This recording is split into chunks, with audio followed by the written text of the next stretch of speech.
चलिए तो इस वक्त की सबसे बड़ी जो खबरें हैं उस पर नजर डालें। और सबसे बड़ी खबर इस वक्त बाजार की है यूएस से, जो है काफी बेहतरीन संकेत देखने को मिल रहे हैं। नैस्डैक में अगर आप देखेंगे तो करीब 500-550 पॉइंट की एक बेहतरीन तेजी यहां पे देखने को मिली है और नैस्डैक भी 2-2.5% ऊपर जाके बंद हुआ। इस समय अगर आप देखें तो एक मजबूत रिकवरी 3 दिन से जो चल रही थी उसमें एक रिबाउंड आता हुआ दिखा है। खासतौर पे अमेरिकी मार्केट्स में जिस तरीके से ओमाइक्रॉन की वजह से निराशा फैली थी उसमें से अच्छा बाउंस आया। यूरोप में बहुत ज़्यादा दिक्कत है ओमाइक्रॉन की, लेकिन अगर आप यूरोपियन मार्केट को देखें तो कल वो भी पॉजिटिव जाके बंद हुए। तब और अब, यानी कल जब मार्केट अपना बंद हो रहा था उस समय क्या स्थिति थी उस पर अगर आप नज़र डालें तो डाउ फ्यूचर्स ये शो कर रहा था कि करीब करीब 200 पॉइंट के आसपास की मजबूती होगी, लेकिन उसके सामने 550 पॉइंट की मजबूती आई। नैस्डैक 125 पॉइंट दिखा रहा था, उसमें करीब 360 पॉइंट की तेजी आई है और दूसरे जो तमाम इंडेक्स हैं उसमें भी मजबूती थी। यानी जो हम डिस्काउंट करके चल रहे थे उससे कहीं बड़ी तेजी, कहीं ज़्यादा तेजी यहाँ पे बनी, जबकि भारतीय बाजारों में ऊपरी स्तर से बिकवाली आई थी, प्रॉफिट बुकिंग देखने को मिली थी। कच्चे तेल में भी एक बाउंस आया और जो परसों 70 के नीचे गया था अब वो $74 के ऊपर ट्रेड करता हुआ दिख रहा है। डॉलर इंडेक्स पे आप देखिए लगभग उसी स्तर पे है, स्लाइटली ऊपर है, 96.5 के स्तर का लेवल लगातार मेंटेन कर रहा है। तो मार्केट ऊपर है, सारे बड़े इंडाइसेस, यूरोप के मार्केट भी ऊपर हैं, डॉलर इंडेक्स भी ऊपर है और कच्चा तेल भी ऊपर है। सोना अपनी एकदम यथास्थिति स्टेटस को बनाए हुए है। क्यों हुआ ऐसा, क्यों तेजी आई है, इसको थोड़ा समझते हैं। ग्लोबल संकेत क्या थे? 2 बड़ी घटनाएं हुई जिसकी वजह से मार्केट में एक सस्टेन्ड रिकवरी देखने को मिली। पहली बात यह है कि 2 फाइजर और मॉडर्ना की एक पिल है, एक दवा है, गोली है, जो ओमाइक्रॉन को या कोविड को रोकने में मदद करती है। उसको यूएस एफडीए का अप्रूवल इसी हफ्ते मिलने की पूरी संभावना है। इसलिए बाजार में एक बहुत ज़्यादा पॉजिटिव संकेत ये गया कि ओमाइक्रॉन फैल जरूर रहा है बहुत तेजी से, लेकिन उसको रोकने के लिए जो एक दवा है, जो गोली बनाई गई है, उसको अप्रूवल मिलेगा। दूसरा बड़ा फैक्टर था कि यूएस के प्रेसिडेंट बाइडेन साहब ने ये भरोसा दिलाया कि जरूरत, ये बात सही है कि ओमाइक्रॉन की जो फैलने की रफ्तार है वो 3 गुना ज़्यादा है डेल्टा के सामने, लेकिन ये उतना सीरियस, इतनी सीवियरिटी नहीं लेके आता जिससे कि बहुत ज़्यादा कैजुअलिटीज़ हो। तो इसलिए इन दोनों बातों को मार्केट ने बहुत पॉजिटिव लिया और एक सस्टेन्ड बेसिस पे तगड़ा उछाल देखने को मिला। तो मार्केट को ये पसंद आया कि एक भरोसा जगता हुआ दिखा। लेकिन इन फैक्ट्स को भी जानना जरूरी है, इनको इग्नोर नहीं कर सकते कि ओमाइक्रॉन ने यूरोप और अमेरिका में ज़बरदस्त तरीके से अपनी फैलने की रफ्तार को मेंटेन रखा है और बहुत सारी जगहों पे रिस्ट्रिक्शंस लगाए जा रहे हैं। यूके कह रहा है कि क्रिसमस से पहले शायद हम बहुत सख्ती नहीं करेंगे, लेकिन क्रिसमस के बाद कई सारे रिस्ट्रिक्शंस लगाए जाएंगे। कई जगहों के स्कूल कॉलेजेस बंद कर दिए गए हैं। शिकागो में रेस्टोरेंट के अंदर प्रवेश नहीं किया जा सकता है कोविड सर्टिफिकेट के बिना। इवन हालत यह है कि यूएस में $100 दिए जा रहे हैं वैक्सीन लगवाने के लिए, जो कभी हिंदुस्तान में कई जगहों पे एक इंसेंटिवाइज करने की तरीका अपनाया गया था। नंबर्स बहुत तेज़ी से बढ़ रहे हैं, तकरीबन 5.5-6 लाख केसेस कल भी आए हैं। उसमें कुछ ओमिक्रॉन के होंगे, कुछ उसके होंगे, वो जीनोम सीक्वेंसिंग से पता चलेगा।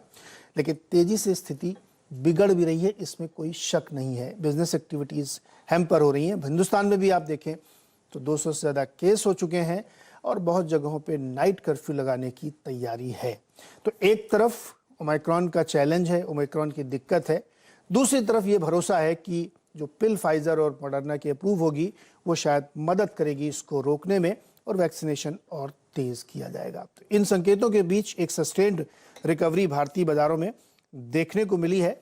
लेकिन डेटा क्या कहता है? कल भी एफआईआईज ने बिकवाली की, हालांकि क्वांटम कम हुआ है लेकिन अभी भी वो नेट सेलर बने हुए हैं। ऐसे में वीरेंद्र हमें बताएंगे कि डेटा पॉइंट्स क्या सजेस्ट कर रहे हैं। सुमित बिल्कुल तैयारी अभी तक कर रहे हैं कि क्या सेंस हमें बताने हैं। तो सबसे पहले चलते हैं वीरेंद्र के पास। वीरेंद्र, ग्लोबल मार्केट से तो संकेत आज ठीक दिख रहे हैं, एक भरोसा जग रहा है, लेकिन भारतीय बाजारों के लिए डेटा क्या कह रहा है?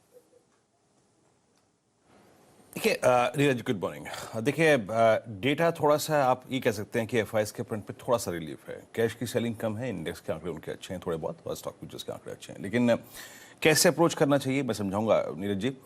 कल हमारा ट्रेड क्या था? 711 एक वो पॉइंट है निफ्टी का चार्ट लेके आइएगा जो एक थ्रस्ट जनरेट करेगा शॉर्ट कवरिंग का, और वो शॉर्ट कवरिंग आपको ऊपर की तरफ 864 और 971 950 के जोन में लेके आएगी, और वहां पे जाके उस शॉर्ट कवरिंग के ट्रेड से बाहर निकल जाइएगा। कल मैंने 2 बजे भी एग्जैक्टली यही व्यू शेयर किया था, इनफ एग्जिट कीजिए अपने लॉन्ग ट्रेड से। हमारी क्लोजिंग हालांकि अगर नीरज जी काफी डिसेंट थी 16770 के स्तर पे। आपने शुरुआत की सुर्खियों में बहुत सारी चीजें कही, चाहे वो ओमिक्रॉन को लेकर आपके कमेंट्स थे और साथ ही साथ एफआईएस के डेटा को लेकर। हाँ, यकीनन 1209 करोड़ रुपए की अगर आप देखिए उनकी सेलिंग थी, इसके अगेंस्ट डीआईएस की अगर आप देखें बहुत स्ट्रांग बाइंग थी 1400 करोड़ रुपए की।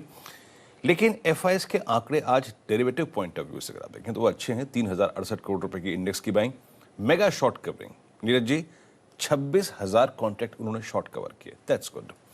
और 2164 करोड़ रुपए की स्टॉक फ्यूचर्स की बाइंग, 12,000 कॉन्ट्रैक्ट शॉर्ट कवर किए और 21,000 कॉन्ट्रैक्ट लॉन्ग। यानी मुझे एक थोड़ा सा comfortable right on the long side लेने के लिए ये डेटा अच्छा है, ठीक है। एसजीएक्स निफ्टी आपको गैप अप दिखा रहा है, लेकिन मैं नीरज जी ये कहूंगा कि जिस जोन में एसजीएक्स निफ्टी गैप अप दिखा रहा है वो जोन लॉन्ग ट्रेड लेने के लिए अच्छा नहीं है इन सर्कमस्टेंसेस में। इन सर्कमस्टेंसेस मतलब क्या? ये जो बैंक निफ्टी है ना नीरज जी, और वहां पे जो स्टॉक फ्यूचर्स का बिहेवियर है वो अच्छा नहीं है। वो आपका निफ्टी जो भी अपसाइड क्रिएट कर रहा है वो डिसॉल्व कर दे रहा है, वो खत्म कर दे रहा है उसको। अच्छी चीज़ ये है कि एफआईएस के डेटा अच्छे हैं, अच्छी चीज़ ये है कि 17,000 का कॉल राइटर बाहर निकला है, अच्छी चीज़ ये है कि 16,600 पे पुट राइटर है। लेकिन नीरज जी आज निफ्टी पर लॉन्ग ट्रेड लेने के लिए थोड़ा वेट कीजिए। मैं ये कहूँगा कि ये जो एसजीएक्स निफ्टी की ओपनिंग है ना, ये कॉल राइटर्स के जोन के ऊपर और पुट राइटर्स के जोन के ठीक बीचों बीच हो रही है। तो क्या है वो पॉइंट जो कि आपको लॉन्ग ट्रेड देने के लिए अगर आप देखें कहेगा कि जनाब आपको लॉन्ग ट्रेड लेना है, वो है बैंक निफ्टी। बैंक निफ्टी पे 35,000 पे कॉल राइटर खड़ा है। अगर वो 35,020 35,040 कल के हाई को तोड़कर ट्रेवल करना शुरू करे ऊपर, तब बाजार में एक अच्छी शॉर्ट कवरिंग आ सकती है। तब आप वेडनेसडे के जिसे कहते हैं ना एक्सपायरी माइनस 1 डे को प्ले करें। अप्रोच ये रखिएगा, वेट करिए शुरुआती 1 घंटे में। स्टॉक फ्यूचर्स पर फोकस कीजिए। रिलायंस में स्ट्रेंथ है, आईटी में स्ट्रेंथ है, बैंकिंग में बिल्कुल स्ट्रेंथ नहीं है। तो मैं नीरज जी आज अपना वक्त लूंगा, ओपनिंग को देखूंगा और स्टॉक फ्यूचर्स के बिहेवियर के आधार पर लॉन्ग लूंगा। निफ्टी का डेटा अच्छा है, लेकिन निफ्टी बैंक का डेटा कतई अच्छा नहीं है। तो आई थिंक 1 घंटा वेट करके आज इस ओपनिंग को चेस करना चाहिए नीरज जी। तो आप ये कह रहे हैं वीरू बेसिकली कि बैंक निफ्टी अगर सस्टेन करे और वो भी बैंक निफ्टी के जो टॉप स्टॉक्स हैं वो सस्टेन करें तो आप निफ्टी की तरफ नजर उठाएं। जी हाँ, बिल्कुल। देखिए नीरज जी वो थ्रस्ट जो बार बार कल भी अगर आप देखिए निफ्टी ने वो थ्रस्ट क्रिएट किया और वो बैंक निफ्टी ने अगर आप देखिए पूरा का पूरा सिंक कर दिया। तो डेटा अच्छा है, अगर आप मुझसे पूछें निफ्टी का डेटा अच्छा है, कॉल राइटर्स बैकफुट में है, पुट राइटर्स एग्रेसिव हैं, लेकिन यहाँ बैंक निफ्टी साथ नहीं दे रहा है। रिलायंस स्ट्रॉन्ग है आपका, अगर आप देखें आईटी स्टॉक फ्यूचर स्ट्रॉन्ग है। तो थोड़ा वेट कीजिएगा। ओपनिंग के बाद 16,600 पे 700 पे 800 पे पुट राइटर नजर आए, 17,000 का कॉल राइटर थोड़ा एग्जिट करे, बैंक निफ्टी हायर लेवल्स पर सस्टेन करे, तब लॉन्ग करेंगे। मजा तभी है नीरज जी इस लॉन्ग ट्रेड को पिक करने का। और दूसरी चीज, एक और चीज नीरज जी ऐड करूंगा, सेकंड बेस ऑन निफ्टी और जो है करीब करीब 16,602 16,550, अब जब तक नहीं टूटेगा शॉर्ट नहीं करेंगे। क्यों? जैसे कि मैंने डिस्कस किया, एफआईएस ने इस रेंज में अपने सब्सटेंशियल शॉर्ट्स को कवर किया है। नीरज जी अच्छा, वीरू जो है ना डेटा के एकदम दद्दा बन गए हैं। कल इन्होंने कहा था राइस पे सेल करने का, और